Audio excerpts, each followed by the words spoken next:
तुम महीनों की मेहनत डालते और हो। लाखों डॉलर्स हाँ, भी। तो तुम चाहोगे कि प्रोडक्ट उतना ही कमाल का बने। ये क्यूब्स किसी बहुत ही ब्रूटल चीज के आने का साइन है। तुमने सू को धोखा दिया। हाँ, मैंने उसे धोखा दिया। मैं अपनी बेटी और मॉम की मदद करना चाहती हूँ और अब शायद नहीं कर पाऊंगी। डर लग रहा क्या है। तुम्हें ये डर नहीं है कि लोग तुम्हें पूरी जिंदगी एक विलन की तरह देखेंगे? हाँ, हेलो। हमारा अगला एपिसोड सबसे कॉम्प्लिकेटेड होने वाला है।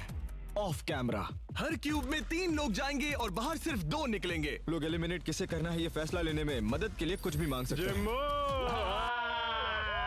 वो नहीं जीतेगा। 350 रिक्वेस्ट, वो भी 20 कंटेस्टेंट्स हैं। मैं बहुत थक चुकी हूँ। एक क्यूब के अंदर पूरे $10 लाख आ रहे हैं। एक मसूस टैटू आर्टिस्ट, एक साइकिक। तुम लोग ये सारी रिक्वेस्ट पूरी कैसे कर रहे हो? पूरे सिटी में ड्राइवर्स भरे हैं। प्राइवेट जेट्स स्टैंड बाय पर हैं। हमारे लोग वॉलमार्ट और टारगेट में भी तुम हैं। लोग मेरी इलॉन मस्क से बात करवा सकते हो? ये गैरी वे को कॉल कर रहा है। Post Malone. तुम लोगों ने यहाँ शादी कर ली? क्या तुम मुझसे शादी करोगी? हमने सोचा शायद हम वेडिंग कर सकते हैं। ये लव आइलैंड बनता जा रहा है। वो शॉक्ड होंगे, शायद उन्हें बुरा भी लगे। बुरा? उन्हें मेरा बुरा क्यों मतलब- लगेगा?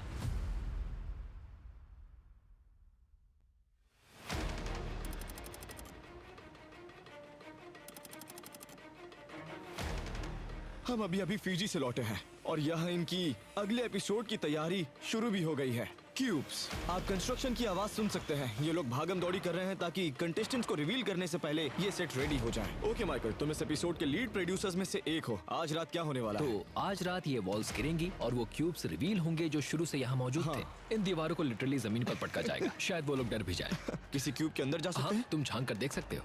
ठीक है, तो क्यूब्स ऐसे क्यूब्स में से हाँ, यहाँ उनका फोन है जिससे वो लोग कुछ भी मंगा सकते हैं। लोग किसे एलिमिनेट करना है ये फैसला करने में मदद के लिए कुछ भी मांग सकते हैं। पर बिहाइंड द सीन्स क्या होता है? मतलब मैं ये फोन उठाकर एक पोनी मांगू तो तो? इमीडिएटली मतलब शायद अभी रिंग हो रहा हो। हाँ, अभी रिंग जा रही है। हमारे ऑपरेटर्स स्टैंड बाय पर रहते हैं। Oh my God, hello, welcome to beast hotline. अब चलो, हम अभी पूछो। सिर्फ टेस्ट कर रहे हैं। क्या मुझे हमारे क्यूब में एक पोनी मिल सकता? ओके। क्या कहा उन्होंने उसने? कहा वो तुरंत रिक्वेस्ट पूरी करने की कोशिश लो करेंगे। देखो, थैंक यू। कॉल कटने पर रिक्वेस्ट लिस्ट हो जाती है। हम हर रिक्वेस्ट को पूरी करने की कोशिश करते हैं। कंटेस्टेंट्स, मैं वापस आ गया। इसने वहाँ $18 लाख का आइलैंड जीता है और इसके पास है $1 करोड़ का कॉइन। लेकिन ये इसे फ्लिप करके प्राइस पूल को 1 करोड़ तक डबल तभी कर सकता है जब ये टॉप 6 तक पहुँच जाए। Oh my gosh. आइलैंड और ज्यादा ताकतवर बनना ही होगा। आइलैंड वाले कंटेस्टेंट अब सिटी में वापस आ गए हैं। स्ट्रेटेजी बनाने का खेल फिर से शुरू हो चुका है और आप देख सकते हैं कि यहाँ वहाँ ग्रुप बन रहे हैं। मुझे पता था मैसी होगा। देखो, हमारी अलायंस शुरू से ही सिर्फ 2 लोगों की अलायंस रही है। हम जब फीजी से आए तब यहाँ क्या हो रहा था? हम दोनों को छोड़कर यहाँ बाकी सब पागल हो रहे थे और बोर भी। हाँ, और हम मजे में थे। आज मैं तुमसे कुछ बहुत ही स्पेशल पूछना चाहता हूँ। ओके, मोनिका, ये झूठ है। क्या तुम मुझसे शादी करोगी? तुमसे शादी करके खुशी होगी जिम। तो मैं हाँ समझूं? हाँ, मेरी हाँ है। Oh my God. Oh my God, सब कह रहे थे कि जिम, मोनिका, क्यों ना तुम लोग यही शादी कर लो। फिर हमने कहा शायद हम सच में शादी कर सकते हैं। फिर सोचा रिंग्स चाहिए, बुके चाहिए, वेल चाहिए और तो तुम लोग ऑफिशियली शादीशुदा हो? वेल, टेक्निकली तो ये कॉमन लॉ मैरिज जैसा हुआ, लेकिन वो मैंने उसे मेरे पास अभी नहीं छोटी लेगो रिंग दी थी। वो बीस्ट कलर की थी और इसने मेरे लिए रिंग बनाई और मैंने इसके नहीं, लिए। नहीं, अब तो मेरे साथ मजाक कर ये रहे हो। मेरी तुम वाइफ है। सीरियस हो? ये तो पूरा लव आइलैंड में बदल रहा है। लगा था बीस्ट गेम्स में। मरते दम तक या 6 महीनों बाद होने वाले डिवोर्स होने तक। I do. I do. और अगर कोई पूछे तो हम में से किसी ने भी प्रेनअप नहीं मांगा। तो समझ लो, अगर वो जीतती है तो मैं हमारे बच्चों को घर बैठे बैठे संभालूंगा। मैं घर साफ तो रखूंगा। इसके बाद तुम दोनों एक दूसरे को फैमिली के सामने इंट्रोड्यूस करोगे? हम उन्हें ये शो दिखाएंगे। वाओ। वो लोग शॉक्ड होंगे, शायद थोड़ा बुरा लगे और खुश भी हों शायद। बुरा? हाँ, क्योंकि उन्होंने उन्हें बुरा अपनी क्यों लगेगा भला? हाँ, क्योंकि उन्होंने अपनी बेटी की पहली शादी मिस कर दी। पहली? ओके, सही कहा, सही कहा। पहली और आखिरी शादी। अब दोनों किस कर सकते हो। सब तालियां बजाओ। रिसेप्शन स्टारबक्स में होने वाला है। इन्हें आइडिया नहीं है कि यहाँ क्या होने वाला है। इन सब ने यहाँ बहुत मजे किए हैं, पर अब इनकी खुशियाँ बहुत बुरी तरह बिखरने वाली है। होपफुली अगर तुमने सीजन 1 देखा है तो तुम जानते हो कि ये क्यूब्स बहुत ही ब्रूटल गेम के आने का इशारा है। मैं चाहता था कि ये लोग क्यूब्स के बीच रहें बिना कुछ जाने, इसीलिए मैंने सिटी की एक ऐसी जगह चुनी जहाँ किसी को कोई शक न हो। यहाँ बस एक बड़ी सी दीवार है और उसके साथ एक बास्केटबॉल कोर्ट भी। क्या क्या क्या? रात के 1 बजे की हमारी मीटिंग है, तो हमें उससे पहले ही निकलना होगा। प्लीज। मैं 2 सेकंड में आता हूँ। और इस साल अलग क्या है?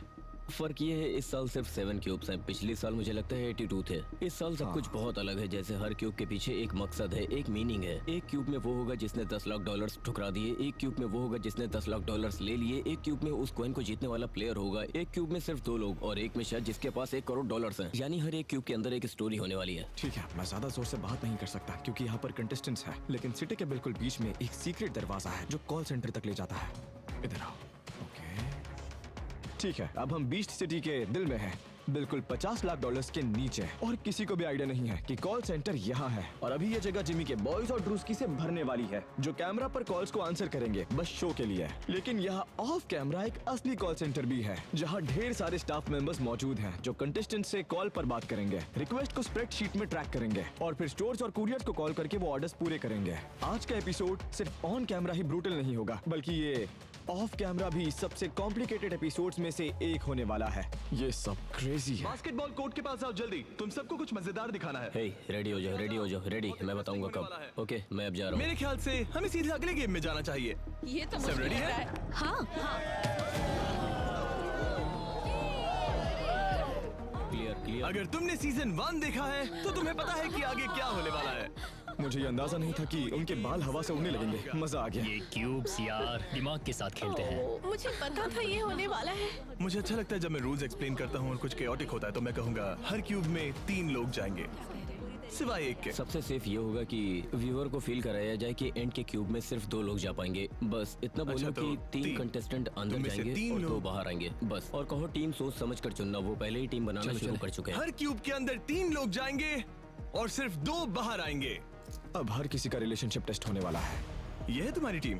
हाँ, लगता तो है। हाँ एक बार हैंडकफ्स लग गए तो टीम लॉक समझो। तुम्हें लगता है अगर वो गेम हारे तो डील निभाएंगे? हाँ, और अगर मैं हारता हूँ तो मैं भी वही करूंगा। मतलब मुझे लगता है यहाँ हर कोई ईमानदारी से ये खेलेगा। इंटरेस्टिंग है कि तुम लोग अपने दोस्त को चुन रहे हो। हम डे 1 से साथ हैं तो बाहर भी साथ ही जाना चाहिए ना। इन्हें क्यूब्स में जल्दी डालना टीम्स शुरू बना करो। लीजिए। भेजो। जेफ, केडी, हैना। ये सब लोग चौथे क्यूब में 20 जा रहे हैं। कंटेस्टेंट अपने क्यूब्स में जा चुके हैं। अब 13 बाहर आएंगे।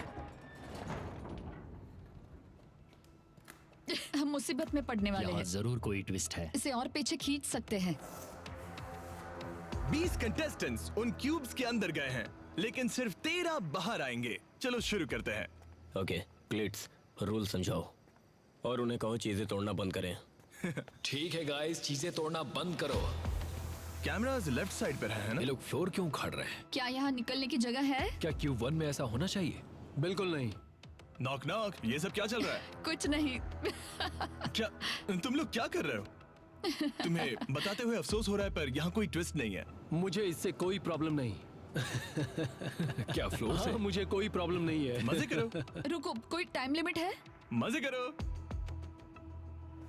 कोई ट्विस्ट नहीं है। कंटेस्टेंट्स, मैं सबको याद दिला दूं कि तुम सबके क्यूब में एक रेड फोन है। उस फोन का इस्तेमाल करके तुम दुनिया की कोई भी चीज ऑर्डर कर सकते हो जो तुम्हें ये डिसाइड करने में मदद करे कि तुम में से कौन एलिमिनेट होगा। रात के लगभग 11 बज चुके हैं और हम अभी शुरू कर रहे हैं। हमें लगता है कि ये सब सुबह के 9 बजे तक चलेगा, थोड़ा 19-20। लेकिन हम आज के सेटअप में और तैयारी में पहले ही 5-6 घंटे लगा चुके हैं। चलो स्टार्ट करें। अब ये लोग चीजें ऑर्डर करना शुरू करने वाले हैं। ओके, गेम शुरू हो गया है। याद रखना, ये लोग जो चाहे वो मंगवा सकते जो हैं। चाहे मांग लो। Hello, hello. तो जब कॉल्स आते हैं हमारे पास एक कॉल सेंटर है ऑफ कैमरा और ऑब्वियसली जिमी की टीम रिक्वेस्ट ले रही होती है। ये लोग गेम्स ऑर्डर करेंगे, खाना मंगवाएंगे और मैस्यूस भी। हम मैस्यूस मंगवा सकते हैं ना मसाज के लिए? यहाँ जिसे भी मसाज चाहिए हाथ उठाओ। तुम लोग इन रिक्वेस्ट को पूरा कैसे कर रहे हो? क्लेंजर से पूछो तो वो ये बोल चुका है कि अगर किसी को सुपर बाउल रिंग चाहिए तो उसके पास कांटेक्ट है, वो 4 घंटे में मंगवा सकता है। क्या? हाँ, हमारे ड्राइवर्स पूरे शहर में फैले हुए हैं, कॉल्स आते ही रेडी रहते हैं। हमारे लोग वॉलमार्ट, टारगेट हर जगह हैं सामान खरीदने के लिए। इतनी देर तक वो खुले रहेंगे? हाँ, कंटेस्टेंट से रिक्वेस्ट आना शुरू हो चुकी है। हाँ, क्या कुछ ऐसा है जो नहीं मांग सकते? उनसे कह दो कि हम थोड़ी देर में फिर से बताते हैं।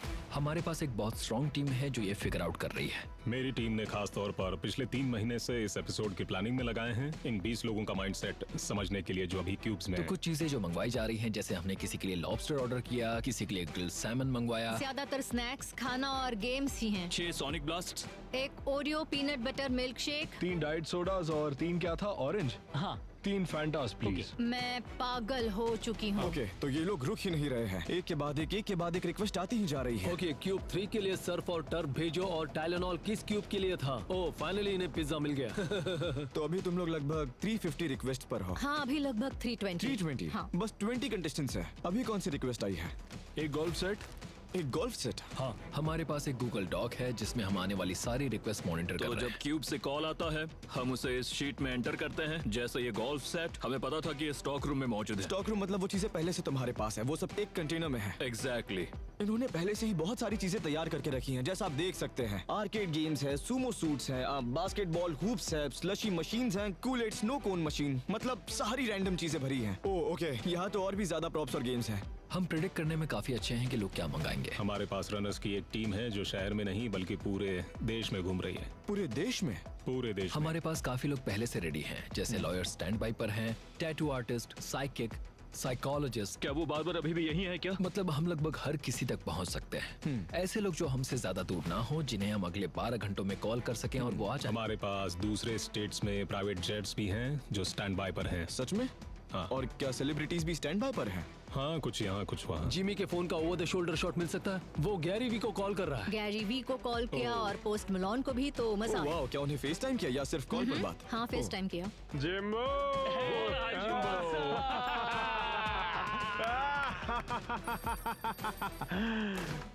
ये नहीं जीतने वाला, ये बंदा नहीं जीतने वाला। किसी ने अभी $10 लाख कैश मांगे हैं। वो $10 लाख को एक क्यूब के अंदर ले जा रहे हैं। ये देखो। हम चाहते हैं कि ये एक बहुत बढ़िया एक्सपीरियंस हो, खासकर क्योंकि इनमें से 7 लोग घर जाने वाले हैं। उन्हें इस गेम में अपनी आखिरी फैंटेसी जीने दो। यही तो असली मजा है, ये एक फैंटेसी है। अभी जो हो रहा है उसके बारे में तुम क्या सोचते हो? मतलब अभी तक कोई बाहर नहीं निकला है।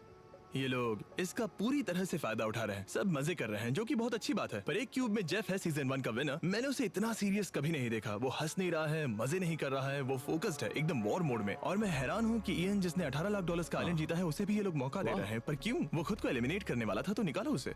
जेटी, उसने भी $10 लाख जीते हैं, उसके साथ भी ये लोग फेयर गेम खेल रहे हैं। और जेसी के साथ भी फेयर गेम ही हो रहा है। बहुत सारे लोग हैं जिन्होंने पैसे जीते हैं, और सोचने की बात है कि ही तुमने पहले ही लाखों जीत लिए हैं तो निकलो। पर हाँ, ये लोग उन्हें भी फेयर चांस दे रहे हैं। मेरे क्यूब में बिल्कुल नहीं। तुम ये गेम कैसे खेलते? मैं कोई ऐसा गेम खेलता जिसमें स्किल्स लगते हो। आरएनजी वाले गेम्स तो कभी नहीं चुनता। मैं कटान या कोई बोर्ड गेम चुनता जहां मुझे थोड़ा सा एडवांटेज मिले। मतलब मैं सब कुछ किस्मत पर क्यों छोड़ूं? मोनोपोली जैसे गेम में मतलब वो भी मोस्टली आरएनजी है, पर अगर तुम्हें थोड़ी बहुत भी स्ट्रेटेजी पता हो तो तुम अपने जीतने के चांसेस को 33.3% से बढ़ाकर 40% तक ले जा सकते हो। इनमें से बहुत से लोग सब कुछ किस्मत पर छोड़कर कह रहे हैं जो है सो है, कार्ड्स फ्लिप कर लेते हैं। समझ रहे तो हो? अगर तुम एलिमिनेट हो जाते तो क्या तुम भी बस एक्सेप्ट कर लेते? हाँ, मैं अपनी जबान से नहीं पलटता, उसमें कोई शक नहीं है। लेकिन मैं खुद को कम से कम एक मौका तो देता। मैं किसी ऐसे प्लेयर को जिसने 1 करोड़ 18 लाख या $10 लाख जीते हैं, उसे मुझे पीछे हटाने नहीं देता। अगर आरएनजी ही करना है तो उसके जीतने के चांसेस खराब होने चाहिए, क्योंकि उसके पास बहुत पैसे है। जेटी लोगों को धोखा देकर मिलियनर बन गया, और ये लोग बोल रहे हैं हम तो लड़के हैं, जेटी अच्छा है, और उसे सेम चांस दे रहे हैं। मतलब क्यों? ठीक है बॉयज, हम कौन सा गेम खेल रहे हैं? कोई गेम नहीं, मैं सैक्रिफाइस कर साथी तेरा बन जाऊं, क्यों है ये? कोई गेम नहीं, मैं सैक्रिफाइस कर रहा हूँ। वो मैं ये सोचकर तो अंदर बिल्कुल नहीं आया था। ये मुझे बहुत रुला रहा है। हम डे 1 से एक साथ हैं। मैं उन टावर्स पर गया, अपनी फैमिली के लिए जो करना था किया। मैंने $10 लाख भी जीते। मैं अब सब इन पर डाल रहा हूँ, क्योंकि ये कोई एहसान नहीं है। मैं अपनी फैमिली का ख्याल रख रहा था, और मुझे उम्मीद है कि अब ये लोग अपनी अपनी फैमिलीज का ख्याल रखेंगे। कोरी, तुम्हारे दिमाग में क्या चल रहा है? मैं हमेशा तुम्हारा शुक्रगुजार रहूंगा मैन। इस गेम में हम एक दूसरे के बहुत क्लोज आ गए। मैं तुम्हारे साथ हूँ दोस्त। वाओ, मुझे लगता है तुम पहले के वीडियोस या लास्ट सीजन में इन मोमेंट से जल्दी निकल जाते थे। ओह, पिछले सीजन नहीं, लेकिन YouTube के पहले के वीडियोस में हाँ बिल्कुल। मेरी स्टार्ट के मिस्टर बीस्ट वीडियोस में स्टोरी टेलिंग तो थी ही नहीं, और ये सुनकर कोई भी सरप्राइज नहीं होगा। हाँ, मैं जानता हूँ कि पहले मैं बस अंदर जाता था और कहता था ओके हैंडकफ, लेकिन अब हम टाइम लेते हैं। अब हम ऐसे मोमेंट्स में जल्दबाजी नहीं करते, हम उन्हें मौका देते हैं जिससे वो ये बता सकें कि वो क्या फील कर रहे हैं। ठीक है, जेटी ऑफिशियली एलिमिनेट हो गया है। ये जरा पकड़ सकते हो? समझ रहे हो, इस तरह से Thank हमें रात you. तक वेट नहीं करना पड़ता। थक गए हो क्या? नहीं। ओके, और तुम? मैं थोड़ा सा थकने लगा हूँ। मैं अभी फीजी टाइम पर हूँ। वो ये बात बार बार कहता है, अगर तुम महीनों की मेहनत डाल दो और लाखों डॉलर्स भी। बिल्कुल, तो तुम चाहोगी कि प्रोडक्ट भी उतना ही कमाल का बने, तो अगर थकान भी होने लगे तो उसे इग्नोर कर दो। हाँ, मुझे लगता है हमें इसका जवाब पता है। अगर ये होता है तो यहाँ से मैं एलिमिनेट हो जाऊंगा। इट्स ओके, मैंने किसी से ये नहीं तुम्हें कहना कुछ चाहती नहीं कि- कहना, इसीलिए मैं बोल रहा हूँ। मेरी बात मानो और सख्ती से खेलना। अगर नहीं खेली तो तुम्हारी मर्जी। ठीक है जिमी, अंदर जाओ। तुम्हें लगता है ये फेयर खेल कर जीत सकते हैं? मैंने पिछले साल खेला था ना। ये तुम्हारे लिए खुद को हटा रहा है। तो सारे एलिमिनेटेड कंटेस्टेंट्स यहाँ बैठे हैं। अंदर आओ। अंदर आ जाओ। मुझे पता था कि अगर मैं फिर से क्यूब्स में गया, वो भी उन लोगों के साथ गया जिनकी मैं रिस्पेक्ट करता हूँ और जिनके साथ मुझे आगे जाना था, तो मैं कोई गेम नहीं खेलता। इसलिए मैंने खुद को हैंडकफ कर लिया। मैं बस ऐसे इंसान को ढूंढना चाहता हूँ जो मेरे बेटे के इलाज में मेरी मदद कर सके। तुम ये कहते हुए इमोशनल हो रहे हो, क्यों? मुझे इलॉन मस्क से बात करनी है। क्या तुम मुझे इलॉन मस्क से फोन कॉल पर कनेक्ट कर सकते हो? मुझे लगता है कि उसके साथ टेस्ला एनर्जी, न्यूरालिंक ब्रेन, हम क्रिएटिन को ब्रेन तक पहुंचाने की कोशिश कर रहे हैं। मैं बस एक और मौका देखना चाहता हूँ। तो क्या तुम जिन लोगों के साथ क्यूब में थी उनके बारे में अपनी राय बदल दी है? ओह नहीं, बिल्कुल नहीं। वो दोनों तो बहुत ही अच्छे हैं और ये बस एक गेम है। हमने एक फेयर गेम खेला और मैं बिना एक भी डॉलर लिए घर लौट रही हूँ। मतलब ऑनेस्टली बुरा तो लग रहा है। मैं रिटायरमेंट के लिए कुछ उम्मीद कर रही थी। जानते हो मैं 60 की हूँ, तो मुझे उम्मीद थी कि मुझे कुछ तो जरूर मिलेगा। हम पूरी रात एक्शन के बहुत क्लोज रहे और जैक के साथ एक मोमेंट आया था जहां उसने सू के ना देखने पर कार्ड्स के डेक में छेड़खानी की। क्या तुम लोगों ने वो देखा? हाँ, स्टोरी टीम ने उसे पकड़ा, हमने उसे फुसफुसाते देखा, हमने उसे कार्ड स्विच करते देखा। तो टेक्निकली उसने चीट किया है ना? हाँ, लेकिन उन क्यूब्स के अंदर सब चलता है। हाँ एग्जैक्टली। उन क्यूब्स में कुछ भी हो सकता है। ये क्यूब्स उनके हैं, गेम उनका है, रूल्स उनके हैं, और अगर वो अपने रूल्स फॉलो नहीं करते तो वो भी उनकी मर्जी। डूड, तुमने क्यूब्स में जो कुछ किया उससे तुमने हम सबको शॉक कर दिया। तुम्हारे दिमाग में क्या चल रहा था? मैं तो हैरान था। सच कहूँ तो शुरुआत में मेरा कोई प्लान ही नहीं था कि कोई चीटिंग करूं। हम दोनों को वो आइडिया एक साथ आया कि जैसे ही वो पीछे मुड़े हम दोनों किंग और एस फेंक दे, तो मैंने बस जल्दी से कार्ड बदल दिया। 1 2 3 गो। ओह मैं हार गई। क्या तुम्हें डर है कि लोग तुम्हें जिंदगी भर एक विलन की तरह देखेंगे? ऑनेस्टली मैंने इस पर ज्यादा सोचा नहीं है, क्योंकि इस गेम का मकसद सिर्फ ये है कि किसी को खुद को हैंडकफ कराने पर मजबूर करो। वही एक रूल है। देखो जैक और मैंने जो भी किया, हमें सू से कोई दुश्मनी तो नहीं है, लेकिन मैंने यहाँ जो भी किया है वो अपनी फैमिली के साथ टाइम बिताने के लिए किया है। अब अपनी रिटायरमेंट के बारे में क्या करोगी? डर लग रहा है। मैंने हमेशा 2 जॉब्स किए हैं। मैं मेहनती हूँ बहुत ही ज्यादा, पर कभी इतने पैसे मैं जमा नहीं कर पाई कि मैं फाइनेंशियली सिक्योर हो सकूं। शायद मुझे काम करते रहना पड़ेगा। बुरा लगता है, मैं मॉम और बेटी की मदद करना चाहती थी, लेकिन अब नहीं कर पाऊंगी। कई महीनों बाद मैं घर बैठे टीवी पर ये मोमेंट देख रहा हूँगा, ये जानते हुए कि आगे क्या होने वाला है, और वो भी यही करेगी, उसे सच पता चलेगा। मुझे लगता है शायद ये पहली बार है जब मैंने सोचा कि मैं जो कर रहा हूँ वो टीवी पर कैसा दिखेगा। हाँ, ये देखने सुनने में बहुत बुरा है। उम्मीद है अब तक हमने इतना अच्छा काम किया कि लोग समझ सके कि ये गेम कौन कौन खेल रहा है और ये कैरेक्टर्स कौन से हैं। अब वक्त है कि ऑडियंस भी इन्हें प्यार करे और साथ ही इनसे नफरत भी। और अगर 2-4 लोग जैक जैसे कुछ करते हैं तो बन गया हमारा शो, हो गया बढ़िया गेम, या जेफ प्रॉप्स की भाषा में कहें तो अब होगा शोडाउन। अभी बज रहे हैं 6:13 और क्यूब वाला एपिसोड अब तक खत्म नहीं हुआ, लेकिन आप देख सकते हैं कि जो लोग एलिमिनेट हो चुके हैं वो एक दूसरे को कंधा दे रहे हैं। यार ये गेम ब्रूटल है। और अब वो आखिरी प्लेयर जो तुम सबके साथ कंपीट करेगा। जो भी जीता है प्लीज बाहर आ जाओ। ये इथन है या केटी? वो कैटी है। वो पक्का कैटी का ही चिल्लाना था। वो गिर गई। हाँ वो भी जोर से। मैं जीत गई। तुम ठीक हो? तुम ठीक हो ना? शाबाश मैं जीत गई। तो हम मोनिका को बस आगे भेज रहे हैं। बेसिकली अभी यहाँ जेसी वर्सेस जिम है। हम 52 कार्ड्स की एक गड्डी लेंगे, उन्हें नीचे फैला देंगे, एक एक करके कार्ड उठाएंगे और एंड में जिसका स्कोर सबसे ज्यादा होगा वही यहाँ रुकेगा। जिमी रास्ते पर जादू करने वाले की तरह दिख रहा है।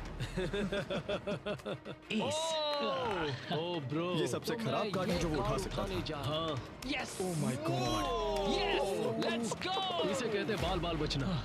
ये कितने क्रिंज हैं। ये बहुत क्रिंज है। तो अब जो भी इस निकालेगा वो हार सकता है। I'm sorry जेसी, पर अब तुम्हारे जीतने के कोई चांसेस नहीं है। खेल खत्म। प्यार अमर रहे। मैं कॉइन मोनिका को देता हूँ। अगर जिम खुद को एलिमिनेट करे तो। मैं शो का बजट देखता हूँ, यही मेरा काम है हर दिन, और मुझे पता है ये कैसे होगा। मैं बस एक ही चीज चाहता था कि वो कॉइन फ्लिप हट जाए। इससे उसके हाथ में बहुत पावर आ जाएगी, वो 1 करोड़ जीत सकती है। मुझे पता है। हाँ, वो जीत सकती है।